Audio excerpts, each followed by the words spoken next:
Hello and welcome to the second Rate the Debate conference. Welcome Nidhi, Rama, Naghma. So glad you could join us to discuss a very, very important issue about media hierarchies and the role of women. First of all, thank you, Neelima ma'am, for giving me the opportunity to introduce the guests for this extremely important panel. Session 2 of Rate the Debate. It's a matter of great privilege and honor for all of us at Rate the Debate and the audience to have amidst us Rama Lakshmi ji. Rama Lakshmi ji was the India correspondent of the Washington Post for 27 years and has won the ASNE award for her coverage of the 2004 tsunami. She is now the opinion editor at theprint.in. A trained museologist and oral historian, Ramaji is the curator of Remember Bhopal Museum and has studied feminist politics, refugee rights, and the American Civil Rights Movement. Rama Lakshmi ji, it's an absolute honor and privilege for all of us to have you as a part of the panel. Ramaji would be moderating this session.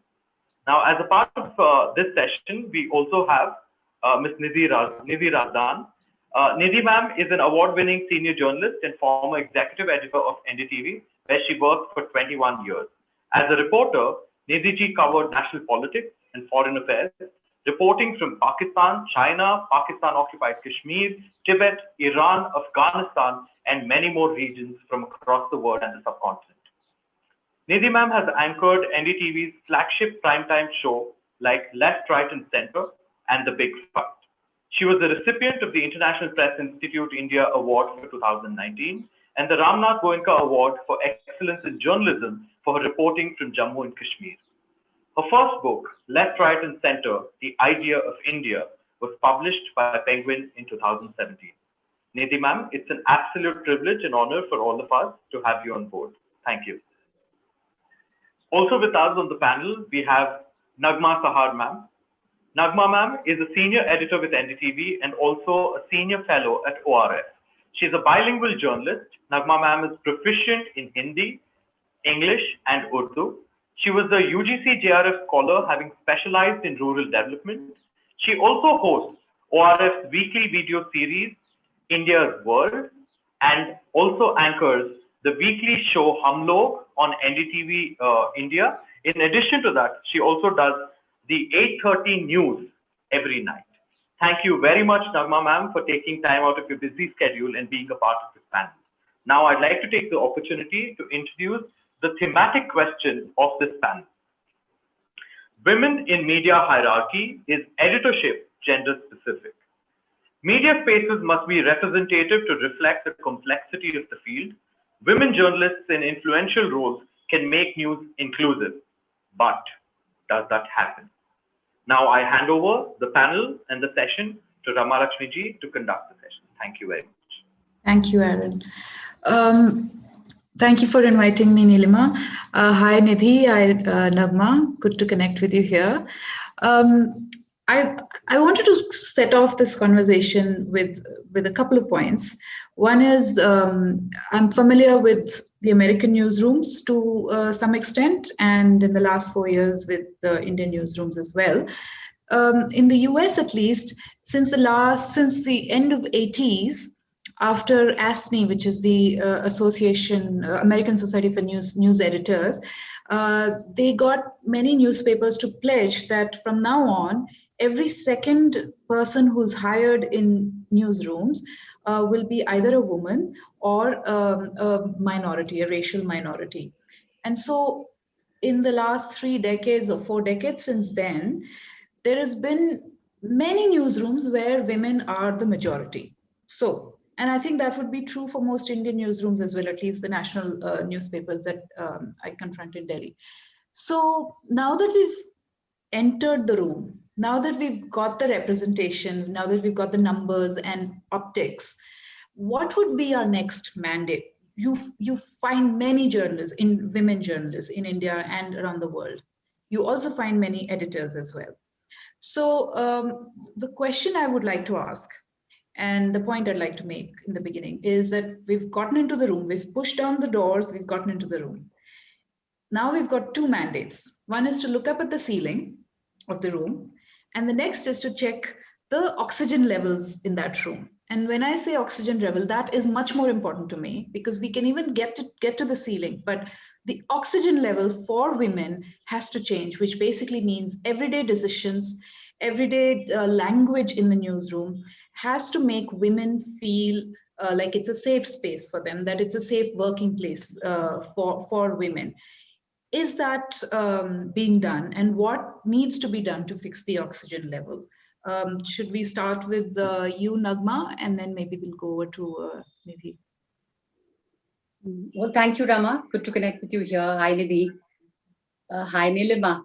So, from the time I started working in television, and that's been a really long time now. Also with NDTV, it's been a very, very long time. I myself have seen a lot of changes that have taken place in the Indian newsroom. Having said that, even in terms of numbers, we're still falling short. I was just going through some data which the UN Women had, compiled over a period of 3 months in 2019.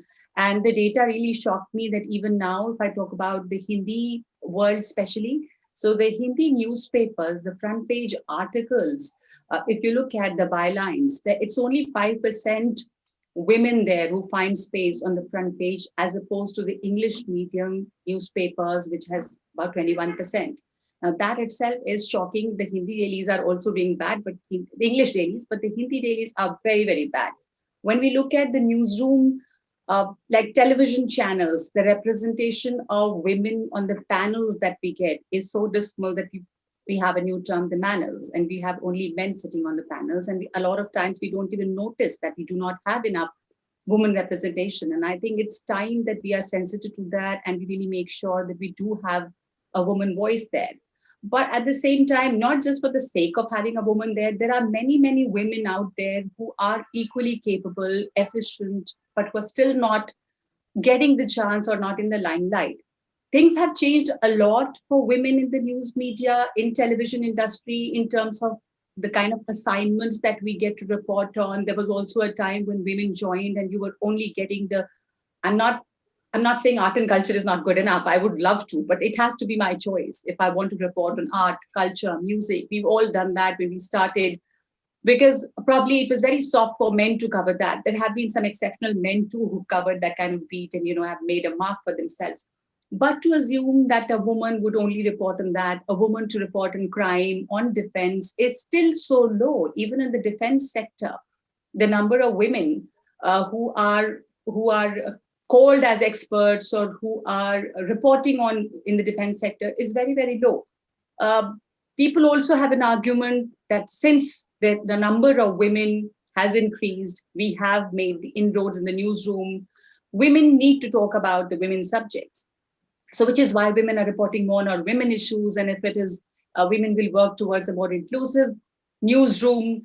The representation has increased. The kind of reporting assignments we get has changed, but the biases, I feel, are still there, and some of them are very, very subtle now. You sometimes may not be able to point out that there is a very obvious bias, but you see it in terms of the role that you would get and eventually the say you would have in decision making. People in NDTV, I find that the situation is much better than what I would have seen or I can see in many other news spaces, though there are women who are executive editors and at high posts, but I don't really think that they have a lot of, a lot of these changes are also cosmetic, but even that is important. But even now, what I'm trying to say is a lot has to be done where men and women have an equal space in the newsroom in terms of decision making. Of course, NDTV is an exception where we are still headed by the channel NDTV 24/7. Of course, we have Sonia and Suparna who are at the helm of things.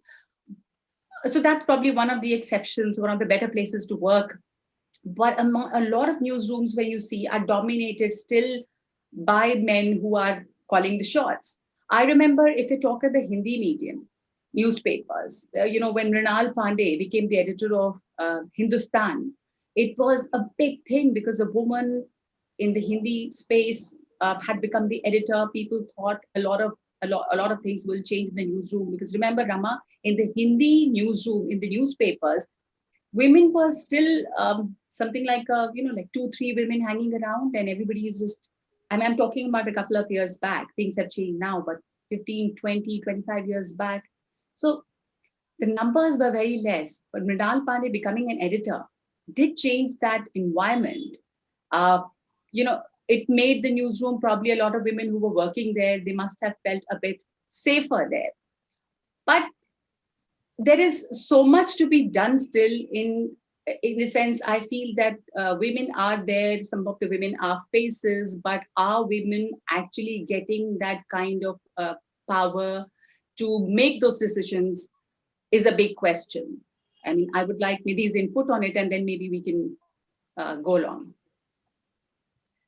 Thanks very much, Naghma. It's so great to see you here. And Rama and Nilima, thanks very much for inviting me to this fascinating discussion. And Naghma and I have shared the same newsroom for a number of years. So I agree largely with what Naghma has said about representation at higher levels, particularly in an organization like NDTV, because I think it's important. Our own personal experiences are also important. I spent my entire life in a newsroom at NDTV. So I have actually, I think, lived in a much sort of more protected bubble in a sense. Naghma has worked elsewhere. She's seen different newsrooms and has those experiences to bring. But from the day that I joined in 1999, I found, at least in NDTV, whether it was on reporting issues, whether it was anchoring, women were really at the forefront of that. And as Naghma pointed out, in terms of editorial positions, you have Sonia Singh, who's the editorial director of NDTV right now. Suparna, who is in a very senior position, has been our CEO in NDTV. I was executive editor, our managing editor in NDTV 24/7, Manika Raikwar Ahirwal, also a woman. And they were not just sort of there as figureheads, but anyone who works in the newsroom in NDTV will tell you that the buck stops with Sonia. And so she is with Sonia and Suparna, and that they are, the sort of the final decision makers. So that's been great. And as a reporter, I was personally fortunate that I was able to, I was pushed into political reporting from day one. And for me, I credit that to my first political editor at the time, Rajdeep Sardesai, who, said, you can do this, you have the potential to report on politics, go ahead and do it. And I think, he was someone who was sort of at the forefront of pushing me to report on politics, to report on the NDA government at the time, the Vajpayee government, and, subsequently other political stories. So I think it's very important, the kind of editors we have, whether men or women, and how they encourage women reporters in particular to report on issues that are outside the stereotypes that Naghma mentioned, which often, was the case. But something I noticed when I began political reporting all those years ago was that there were so many women beat reporters covering the BJP, the Congress, and they're still around. They're so good at what they do. They were at the forefront of press conferences. You remember Neena ji would be at the BJP daily briefing every day. Anita Katyal, Anita Joshua. I mean, there's a long line of a generation of women reporters and now editors who sort of set the path for the rest of us, and were very much at the forefront. And I read the same UN report, women report, Naghma, that you pointed out, and it rightly, what surprised me also was just the lack of sort of leadership positions in newsrooms that women have. In that same study, they saw that less than 5% of newsroom leadership positions across newspapers were occupied by women. For TV channels, it stood at 26.3, at 20%, at 21%. So that's still abysmally low. And that's despite the fact, as you pointed out, Rama, in the beginning, that you have so many women who are very much in the room when it comes to reporting on key issues. My own experience was that I was encouraged to report on politics, on defense issues, though I have to say here that I remember one of my early interviews with the then Air Force chief. Was it the air chief? No, I think it was the then defense minister. And I bagged that interview.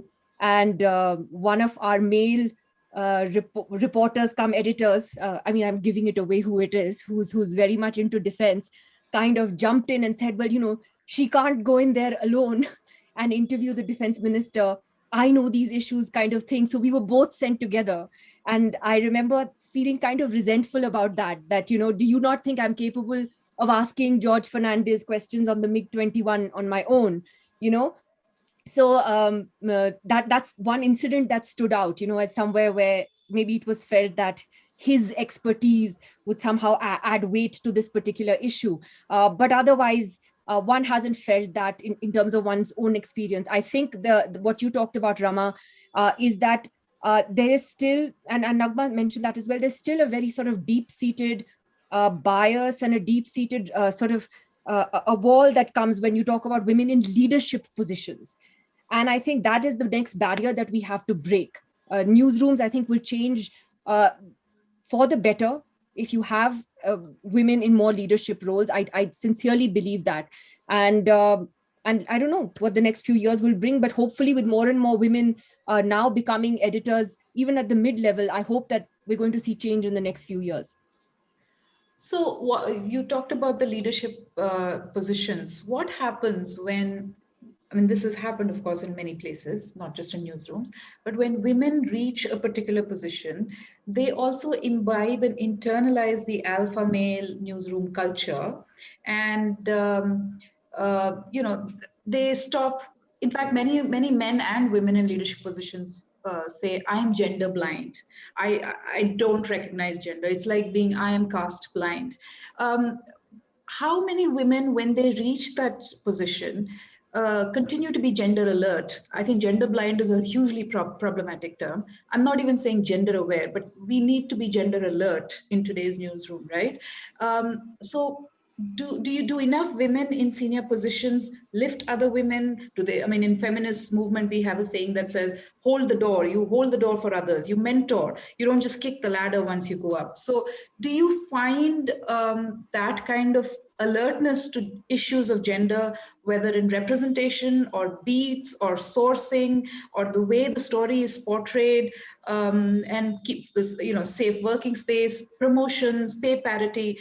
Do you think women leaders bring this as they go up? Can I just add here? I can't really say that this is happening in general, or all men are not the same. Nidhi mentioned some of the editors who were men were more alert and were very conscious that a woman should also get the chance to go out there and cover politics. So similarly, not all women, again, are the same. I have noticed some women who are in these senior positions being more gender alert, in the sense also being more sensitive to many issues around, or the way things are reported, the language in the newsroom, the culture in the newsroom. But it totally depends from individual to individual. There are many women who may not do that. It's not that they've reached a position and they will hold the door for you. So again, I cannot say that it has. Also, we don't still have so many women out there that they can probably safely do this once they have reached there with all that hard work that you have to. I mean, still in all fields, it's not just media. Women have to always put in extra, prove that they're better or at par with the men around them to reach that level. It's not that it's just given to you. I've seen in newsrooms, especially in the Hindi space, and I'm not only talking of NDTV India, even NDTV, the NDTV 24/7 and NDTV India, we are on the same floor, Nidhi, but the desk here and the desk there, the desk is female dominated, a lot more women. Here there were more men on the desk. A lot of them were coming from places where they were not very comfortable, and I'm not blaming them, the culture where they were coming from, the small towns that they were coming from. Probably they were not very open to talking to women, or as a senior anchor, if I may tell them something that this is what I want to take, they were still very resistant that, should I actually listen to what you're saying? So it always took us a little more effort to kind of make them understand that I know what I'm talking about and I'm responsible for my bulletin. So that kind of difference I've seen in the newsroom, even here at NDTV. So, in the Hindi space, I see that it's not the same as the English newsroom would be. So the Hindi world and the English world are very different. And in this space, a woman who has reached that level, I think they're still not very confident that they will be able to, make way for the rest of the women to come up and hold the door for them. It's a long way to go. But I definitely think that the newsroom culture with more women around, for example, in NDTV, we are more women, and the culture there, and a newsroom where there are more men around, the atmosphere, the comfort level, all that definitely changes. Or the men who are more gender neutral or gender sensitive, if you go to them with a certain, even for example, I have a problem at home and I need to manage that with my work, and if I speak to a person who is more gender sensitive, we've had change of editors, and I have seen on a one-to-one level how everybody would deal with it differently. So we need also, yes, women, but also men who are gender sensitive make a lot of difference when they are at the senior level. Yeah, I agree with that. And actually, Naghma, what you said about the difference in the Hindi and English newsroom is so true, because we have been on the same floor. And you're right. I mean, there's a completely different dynamic in the 24/7 newsroom in English and one in NDTV India for various reasons. I've also found, Rama, that I find women in editorial positions, at least from my own experience, kind of what Naghma said, open to sort of being better listeners. I've had reporters come up to me, men, women, come and feel that they can unburden and talk about their problems in a way that they wouldn't do with a male counterpart. And somehow I find that women tend to view even personal issues in particular, and everyone has issues, and when you're a journalist in a TV newsroom in particular, you're kind of wedded to your job. So they have no other space to really turn to talk to. And so it's important to have an empathetic newsroom and empathetic leadership in the newsroom. And I do find that women editors are more open to understanding personal issues, issues that reporters might face at home, etc. I found certainly that personally, as a young reporter, it was easier. It was much easier for me to sort of walk into my female editor's room to talk about things and be open about it, and it was very well received. So that is as far as one's own sort of personal experience goes. But Rama, I forgot the question that you had at the beginning, in terms of if you could just repeat that, the specific question you had. I have also forgotten. Have you forgotten to? Once women reach that level, are they really making it easier? Not necessarily. Yeah. Not necessarily. And I'm not taking names here, but it can often be the opposite. So like Naghma said, Naghma's right. Not all women, like she said, you can expect, and some men are also gender alert. So if it's not a question of leadership, if you have enough women in the leadership position, but if they don't do enough to change the newsroom culture, which is the oxygen level I talked about, my next question is, what would contribute more to the newsroom oxygen level or culture? Having women as editors? I mean, of course, we can say both, but having women as editor, or having women in large numbers in the newsroom, when they have the push, the might of, the numbers, and they're able to push back certain things. You can have 90% women workforce, but a male editor. Is that a more conducive atmosphere to bring about daily changes? And I'm talking about daily, everyday language, like language in the news editorial meeting, and the jokes and the humor and the banter. Is that a better way, or having one or two women right at the top, and then the message kind of goes down? What is a more quicker and effective way? I think the first one, because I'm all for more representation of women across the board, not just in leadership positions, but as reporters, as producers, as camera persons, and again, I worked in a news organization which has been like that, which is why you won't see expletives. I think it makes a difference. For example, if you're sitting in an editorial meeting and there are more women in it, they'll be less likely of that guys will sort of say whatever they want in terms of expletives and the use of language and what they talk about. So I think that does make a difference. I think overall, when you see and when you see women in all kinds of roles in the newsroom, then there is a pushback, definitely. I think what Naghma was trying to say earlier is that it's not necessary that women as editors will necessarily promote other women in leadership positions, and we have seen that in our own experience as well. So that is irrespective of gender. And to be a good editor, you could be a very good male editor and still sort of, as you said, be gender alert. But I think the more women you have in every role in the newsroom, the better it is. I think overall it's good for all of us. I agree. I agree with that. And I think, but Rama, what you mentioned in the beginning, what's happening in newsrooms outside India, there is a conscious effort to hire more women, Uh, I remember reading about that 50-50 campaign and a project that BBC also undertook. So you need to be alert to the number of women you are employing. And I'm not saying that you just employ women for the sake of employing women. There are many good women who are capable and who are efficient and who, on all possible roles in newsroom. In NDTV, we've had camera persons, and in production is dominated by women, and the production is being headed by women here in NDTV. So the more women you have, the better it is. And in any case, once you have women all around, one of them would probably become also, take the leadership role or take the editorial role. But you need to change the culture there of having more women around.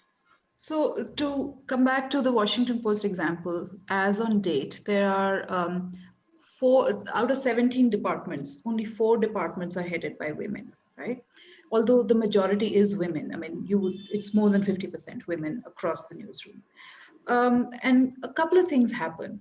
One is, of course, the very difficult and contested issues of pay parity, right? Same jobs, a man does the job, a woman does the job, woman tends to get paid lesser. And the promotions. So if a woman who's joined in the newsroom as a reporter isn't able to see um, pay raises that is commensurate with the work she's doing or equal to what the men are doing, if she's not able to see opportunities for promotion, then she tends to leave, which basically means when the time for promotion comes, there are very few women left from the pool to move up. So let's talk about the difficult issues of pay parity. How does it work in the Indian media? I think the same as it would in any other profession. I mean, if you look at pay parity issues, they're not unique to just the media. You see it in the film industry. You see it in India Inc. Everywhere where you have this problem. You see it. I think there was a row in the BBC just now over well-known women anchors who were not or who were being paid a sort of a fraction of what their male counterparts were doing, which was exactly the same work. So this is a universal problem. It's not just confined to Indian newsrooms. And again, I think we need to put what Naghma and I have experienced aside, because that's not really the case again in NDTV, where it's the complete opposite. In fact, it's so different that for the last 2-3 years, every time we had to hire somebody, I kept being told, hire a boy. We need men in the newsroom. We have a complete imbalance. And, it was the other way around. So I'm putting that aside. But I think that this issue of pay parity, again, it's a serious one. And it cuts across. I mean, it's something that women are dealing with. And it's a challenge that women are dealing with across professions.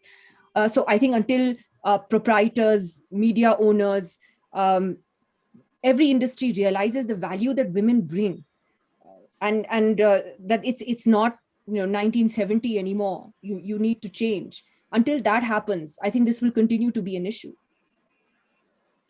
From pay parity to another difficult question, which is difficult issue, not question, which is POSH committees, sexual harassment, which again comes down to everyday casual sexism in the office, in the workplace.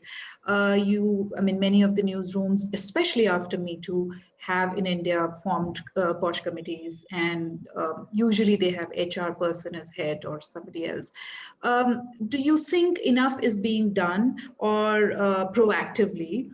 Do you think every new hire has to go through a training, or is it just like, they just know that there is a committee and they know what Vishaka guidelines are? Is there enough proactive training that's given repeatedly on a yearly basis to new recruits and old people and older employees? What needs to be done to make those spaces safe and make the POSH committees more effective? At our workplace, I've seen a lot of, Nidhi would remember a lot of public places like your coffee machine or your lift lobby. Everywhere there were posters which reminded you that this office. I mean, you know, you need to follow these rules and what is sexual harassment. So any new person who would come in would also see those. But I have not seen, I don't know whether there are very active meetings or training that is taking place for every new recruit. A lot more needs to be done. But once these things were implemented in offices or the workplaces, I also think that a lot of people became more aware and are more conscious of what really is sexual harassment, or, you know, should you, for example, a casual, you know, Rama, it's so subtle at times, or the way we've all been, or our boys or our men have been brought up, that a lot of times we were not even tuned or not alert on what really is a sexual comment. And things like, you know, a very light comment, which probably the men or a lot of women around would not even notice that does it have a sexual undertone? What is it? So it's wrapped, you know, it's wrapped in so many layers that a lot of times it's very difficult to point out. But I think we as women also have become more aware and alert of noticing things and looking at it in a different way than what probably I, as a young reporter, would have noted. A lot of times I've been asked that, have you faced any discrimination or any biases? And I would like, no. So yes, even now my answer largely is no. But when I look back now, at times I remember from personal examples that there have been certain biases which you have, though I've been more privileged that way. I have always got opportunities and good opportunities. I was probably good at my work, or for whatever reason, I have got those opportunities. But even then, I remember, for example, I was not in the newsroom. Someone else was in the studio. This was a big scandal had broken out in the parliament, and a woman was anchoring in the studio. And once this happened, I'm talking about the Hindi studio here at NDTV, two men anchors walked in to take over. Now, it could also be a matter of being senior or junior, but you know, it's very rarely I see that. Sometimes also maybe because there were less women as senior anchors that time, that a woman would walk in and replace a man. So those kind of, and I still remember that, it stayed with me, that why did they have to do that? A woman wasn't a woman capable of that anchor was capable of handling this breaking news? I mean, so many subtle biases, or like I mentioned earlier at the desk, all these things have been there. I don't know whether real some trainings are being given. I don't think that every new recruit is really undergone, but probably they're made aware of these guidelines in our workplace. Everywhere I've seen that it's pasted around, and people see and are more aware of these things now. I'd agree. Is there a with that. difference, Nidhi, Yeah. between older generation women and younger generation women in the newsroom in the way they Yes. look at Yeah, this there issue? is. There is. I think that with the newer generation, there is a greater awareness, as Naghma also pointed out, about what about sexual harassment, and that it doesn't necessarily mean that someone just grabs you. That it can be very verbal, it can be very indirect. That it takes different shapes and forms. There's a lot of innuendo, and I think many women before would kind of give guys in the newsroom, or even people you went to interview, a free pass, because you just assumed that it was either harmless, or it came with the territory, or you'd be too afraid to say anything, or you'd think that you'd be accused of overreacting to a stray comment, and making a big deal out of something. And I have noticed that younger women who come in and work now in newsrooms, and maybe not just newsrooms but across the board, are far more aware, vocal. And I think the Me Too movement on social media helped them get that voice, because we saw a lot of young women speaking out and finding the courage to talk about their own experiences, and that is never easy for anyone, as we know. So I think what Priya Ramani has done for the Me Too movement has been a great sort of contribution, particularly in newsrooms. So I do find that women are more aware. I also find newsrooms are more aware. At least, again, we can only speak of our own experience. That again, Naghma and I were in a very different environment by and large, but I do find that after the whole Me Too thing exploded, that there was a more conscious effort made to ensure that regular meetings of these committees were held. There were actually, Naghma, quite a few training sessions that were given to the entire newsroom in Yes, that time, the big yeah. studio. Remember that everybody was called in and everyone was told what the guidelines are, and it was happening on a more regular basis. So I think that when some people came forward with complaints, uh, uh, again, there was a greater effort, I think, made to ensure that these were looked into as quickly as possible, as as thoroughly as possible as well. So I think that to that extent, it's made newsrooms more aware. Has it made the environment safer overall for women in terms of, I don't know, that might be a much bigger question. I think a lot of men uh, also have unconscious biases and don't even realize what they're saying, because they've been brought up in a certain way, where they think it's perfectly okay to make a certain comment about a woman's looks or her clothes or her personal life, and not even realize that they're crossing a line. And that might be a much longer battle for us to fight. Absolutely. I just wanted to add there. I met an anchor from a news channel I should not be naming, but I was told, and I'm surprised that this still happens, that all the women anchors were asked to dress up in a certain way. And this is a television newsroom in the studio, that you're supposed to wear Western, which is all right, Western clothes, but skirts. And somebody who had put on some weight was actually taken off air, because you need to reduce and you need to look a certain way. Only then you could be back on air. And I'm sorry, how many men, handsome men with, fantastic bodies do you see on Indian television? Please And let me whether know. a man is, yeah, whether a man is ugly, not good looking, it shouldn't matter. I know it's a visual medium, you should be presentable, but I'm also aware that I should be presentable. Why should anybody else tell me that because you have put on weight, because you are not looking good in this skirt that you're supposed to wear, so you cannot be anchoring? I was really shocked that these things happen. And these things, we've been more probably privileged, and we've been better off, but at the We've junior got the smallest level, green room. I think the yeah, smallest green room is in NDTV, which is very sad also. yeah, We spend the least amount of time on hair and makeup. on hair and makeup. But although we should, I mean, not for women only, I think it's important to look good. But, actually that reminds me also of, like, when you look at American television media, there's something very cookie cutter, isn't there, about American women news anchors in particular. There is a, they're all so stunning. I'm not taking away from their journalistic capabilities, but there's a sort of a very prescribed look to everyone who anchors, at least. If not reporters. That's what Fox News did too. That's what Exactly. Fox News did too. Exactly. You had the whole, Megyn Kelly sort of cloned 10 times over, and Gretchen Carlson, etc. But I was really happy to see the other day on Sky News, one of the anchors, she's very pregnant. And it's great that they have her in a full shot. Mm-hmm. I don't think that you would see a television camera doing that maybe even 10 years ago. But here she is, probably in her 7th or 8th month, so she's very visibly pregnant, and they're embracing it, and that's really fantastic. You're not hiding it. You're sort of embracing it, and it is what it is, and that's great. So I was really happy. It was refreshing to see that for a change. As far as a newsroom was concerned, even if it wasn't an Indian one. And there is no prescribed look for men here, at least in the Indian television, and all kinds of men. And even, forget about how you're looking, how you're talking, the speech, your diction, it's all right, so those standards apply only to women, and which is sad. So the biases come in so many ways. And at the junior level, they'll get commented on far more, Naghma, right? Far more, get a lot of messages, even from family, who will be like, "Acha, nice discussion, but your hair was looking so lovely."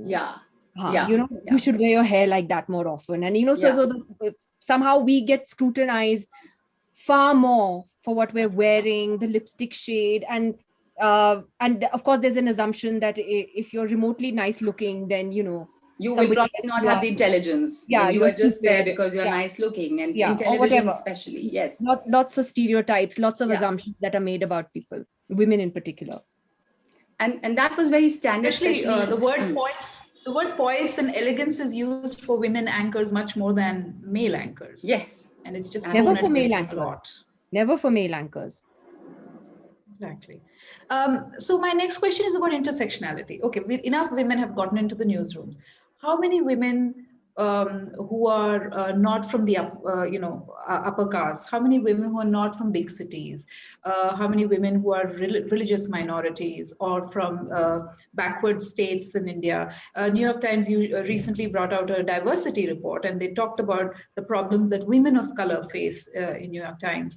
And they said it's still just 9%. We have to move to 21% people from racial minorities. So most women in Indian newsroom, do you think, tend to be upper caste, big city, Savarna women, Hindus? What do you think? Are we doing enough about intersectionality? No, I don't think we And are. I don't I know think the so. numbers. what else needs to be done apart from hiring, say, a Dalit or a Muslim or a tribal woman? What else needs to be done? Because they're not, you can't just look at them as women, you need to look at them as minorities as well. So how does that work? No, Naghma, you want to take that first? Yeah, I don't think we're doing enough. There is no conscious effort. And also, I think it's as far as the upper caste or the Savarna domination is concerned, it's not just with women, but newsrooms are still dominated by upper caste. I mean, a lot of times you don't really pay attention, but if actually I start thinking and if I start counting, then the newsroom in general, whether it's men or women, it's still dominated by upper caste and upper caste majority. So I think again, I don't know the numbers here, but I think NDTV again is one of the few channels. I'm not talking about just the anchors, but if I look all around me, I probably see more minorities still than I have seen in I've just worked with Aaj Tak earlier, and I've been in NDTV for a very long time now. So actually, I'm again in a bubble, and I don't know what's happening in many other newsrooms. But the kind of things that one hears, or the biases or the environment that you see in many other newsrooms in terms of the communal biases, I think it would be very difficult for the minorities to work in that space and feel comfortable. We've also heard of people who quit because of feeling uncomfortable. And as far as women are concerned, yeah, most women who I now see around me are probably upper caste women. In our newsroom, if I look at Hindi, many women from smaller towns or the tier 2 towns were there, who were at the desk, who have made a space for themselves, their own merit, not that, they'd come from very affluent background or their parents were already someone established, big names or journalists who've just come and made a space for themselves. So that's been great, but I don't think there's a conscious effort in giving representation to women from the backward castes or the smaller towns. No.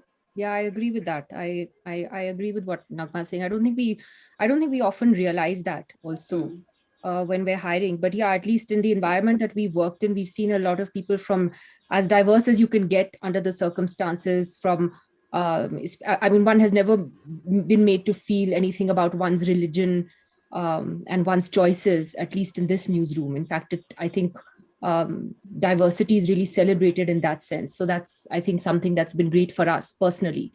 How it is in other newsrooms, I think sometimes you do hear stories which kind of reflect polarization we've come to across the board in this country. Yeah.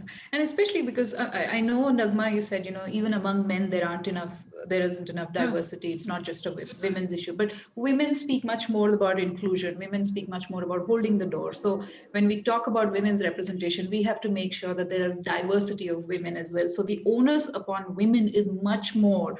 Of course, it would be great if men do that too, but I always feel that it's much more because we talk about representation, diversity, inclusion much more than. And when you see, Rama, and talking about that, when you see women who reach that level of editorship, or even when I talk of, long back, if you look at those women who made it to the top, are either reached because they were from the families, already, families which were established, or they were all upper caste women, if you think of names. So yeah, women who have actually made there, also because they had the advantage of the education and bringing. So that's a long journey. Privilege. Yeah, and women need to acknowledge and admit this privilege as well, because there is a cabal of privilegentia which is on top of all women editorial leadership positions. I think there isn't enough conversations about that. And if you see a woman and a Dalit in a newsroom, you should recognize that she's probably facing the double whammy of discrimination, and we need to be alert to those kinds of things much more, and those conversations need to come up. Rama, may I just come in with one statistic? We were just researching the kind of representation women have in leadership roles in media. According to the Press Information Bureau, PIB, and this data is from 2020, there are 158 editors registered with Government of India. As you know, that's where they get the accreditation from, out of which just 26 are editors who are women. So 158 editors on the whole, out of which just 26. The same, I mean, it's actually worse in the case of correspondents. It's 100, I think it's 1,466 correspondents, out of which just 232 women. So that's the proportion of women decision makers at the top level in media organizations. I think we will never have a proper understanding about gender battles, about how gender has to be viewed, unless women make sure that they are in decision making positions, whether in mainstream media or in digital or in any space they are. It's for the larger struggle, for the larger fight. It's absolutely essential. And I think it's also equally important for, I'm not just saying that it's important for women. I think it's totally important for men as well. I think it's important for the society and I think media as a whole. May I now ask, because there is a huge flood of questions, may I now ask my colleague Aaron to direct some of the questions to you, Rama, so that you can decide how to ask. Aaron? All right. Thank you very much, ma'am. Indeed, a very, very interesting and enlightening panel. Thank you very much. We just have a huge number of questions, but because we are also on a crunch with the time, we'll probably just take up 3 of them. Rama ma'am, if it's okay with you. All right. Where do I see the questions? Yeah, I am sending you the questions on your chat box right away.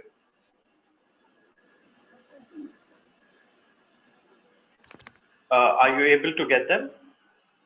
Yeah. Okay, so I'll just keep sending them there and you could direct the questions. So there's a question for Nidhi. Is talent and skill as a journalist not enough to create a level playing field in media organization?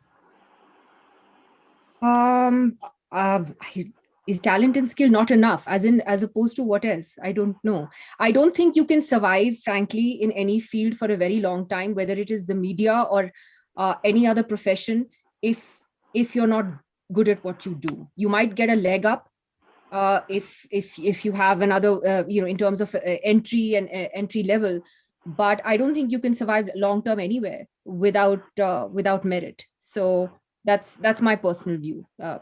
You might get entry without merit, but you won't survive. There's the next question for Naghma. Women journalists have been actively involved in mainstream media for quite some time now, but seems like no amount of success is enough for them to expect respect for their work and not face disrespect for their grit. What's your stand on this, Naghma?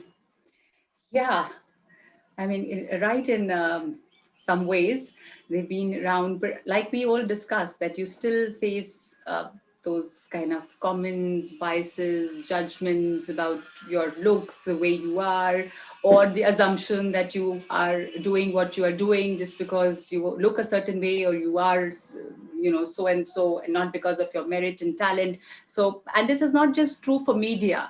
This is true for almost every field. If you look around, wherever women are working, or even in the society in general, or everywhere, to get that respect or to command that respect for what you are always takes a bit of an extra effort for women. So we have not changed. I mean, I'm not saying, I'm not kind of presenting a very dismal picture.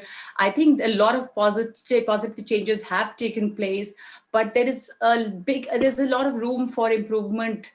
And the newsrooms are just an extension of the society that we live in. So the newsroom is not really a bubble. It can't really change much if your society, if the environment on your roads, on your streets, in your small towns, villages haven't changed. Look at the kind of stories that are coming out of, especially I'm just naming Western Uttar Pradesh because it's the top of my mind because of all the stories that every other day you read from Western Uttar Pradesh. But unless your society changes, your perspective, the way your men are brought up is changing. You can't expect much change just in the newsroom. You cannot just be a different person in the newsroom. So there is a lot of room for improvement, yes. And Aaron, are you sending me any more? Ma'am, I have sent you one more question, which is generic to everyone. That's the last question. This is a question for everyone. We know the issue. How do we address this? What is the solution? How can women in media ensure that there is a level playing field? Again, I can take a swig at it. As I said, women talk most about inclusion and issues of diversity. We talk most about creating safe spaces, workplaces. So the onus is upon us. We are obliged to create newer avenues for younger women, for minority women, for Dalit women. So the onus is always on women. And we have to make sure that we don't kick the ladder, that we have to keep the door, hold the door open for others. That the onus is completely on us. That's my take, but a few. It's like asking a question, how will India Pakistan resolve their issues, if we had an answer to that. But it's not going to be easy. And I agree with Rama that those women who are fortunate enough to be in leadership positions today, I think there is a greater responsibility that lies with them to open the door for others and to encourage other women to move up that ladder. So yes, I think a lot of it does lie with them. But I think we still have a long way to go. I mean, if you look at the PIB list that Nilima just read out, I mean, these are, of course, government accredited journalists. So they would have a minimum of, I think, 5 years experience. It just reflects, the tough battle that we have ahead of us. And to that extent, Naghma is right. Unless you have a bigger change in the society in which you're growing up in, newsrooms will not really reflect a drastic change from that. So it's a slow but battle, but at least it's getting better. At least I think it is. I agree. I think it's getting better. And I've seen it while we are working in the newsrooms. I've seen how newsrooms have improved. And it's again, like, if not India, Pakistan, it's also, it can compare it to the India-China complex problem. It's a very complex problem. And it's not that it will be sorted out. And it's all existing, it's getting better too. But then there are biases that are coming in very other forms.